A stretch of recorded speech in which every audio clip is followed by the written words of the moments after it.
Thank you, Olajumoke. Thank you for joining me. So, Nigerians are looking forward to celebrating Christmas and also adjusting to the new tax laws. And, on the other hand, there was enough misinformation going around that the committee in charge, especially Mr. Taiwo Yedele, was dealing with when one of your own, Honorable Mr. Mad Dasuki, now PDP Sokoto State, raised the matter of privilege in the House.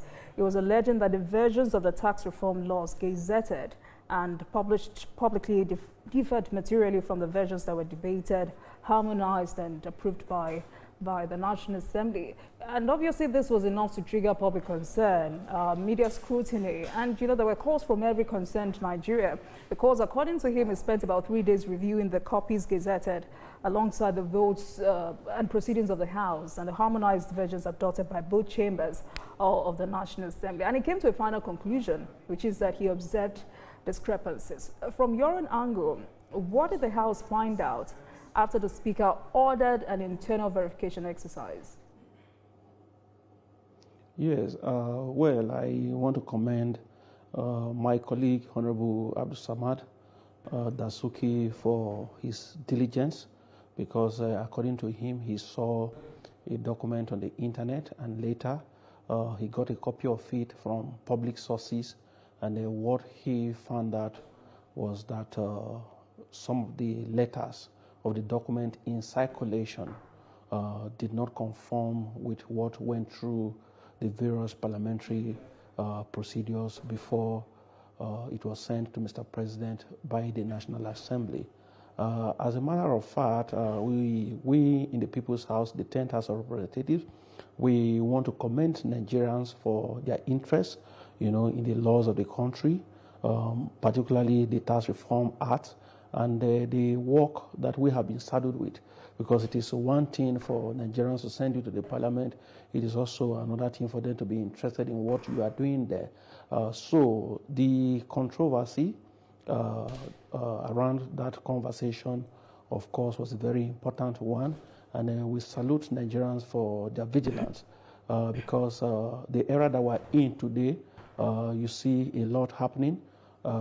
Even we have had allegations like some spiritual books, which had gone through canonization over a long period of time, are now being forged.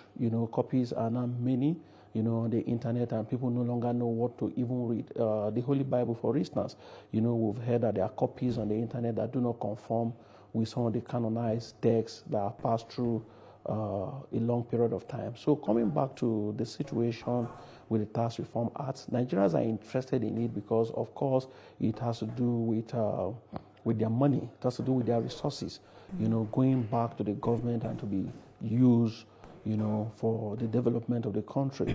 So what we did as a parliament, that is anchored on the basis of transparency and accountability, was to take the red flag raised by our colleague very seriously. He didn't do it as a member of the opposition.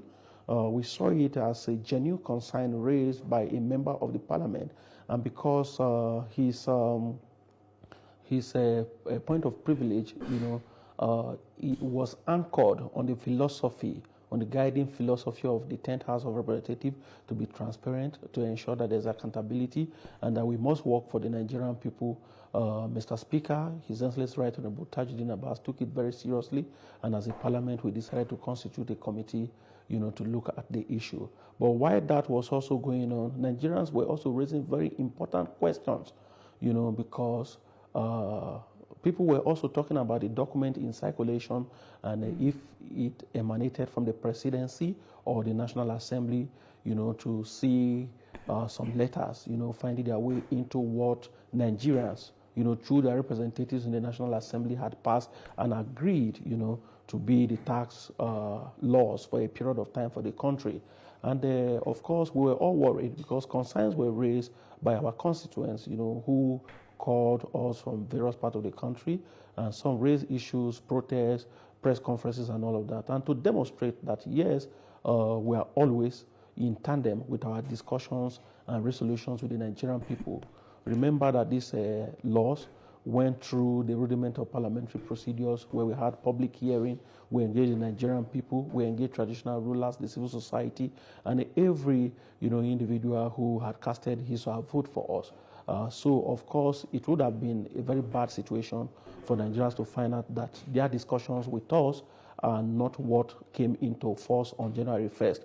So for Mr. Speaker to further demonstrate that confidence that Nigerians have reposed in him, we had to do the extraordinary, by releasing those documents for Nigerians to peruse.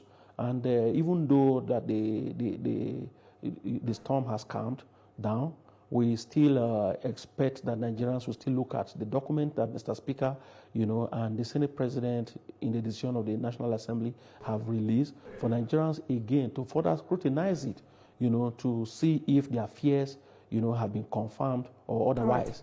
Because we are here to serve the people, and we want to be as transparent as possible.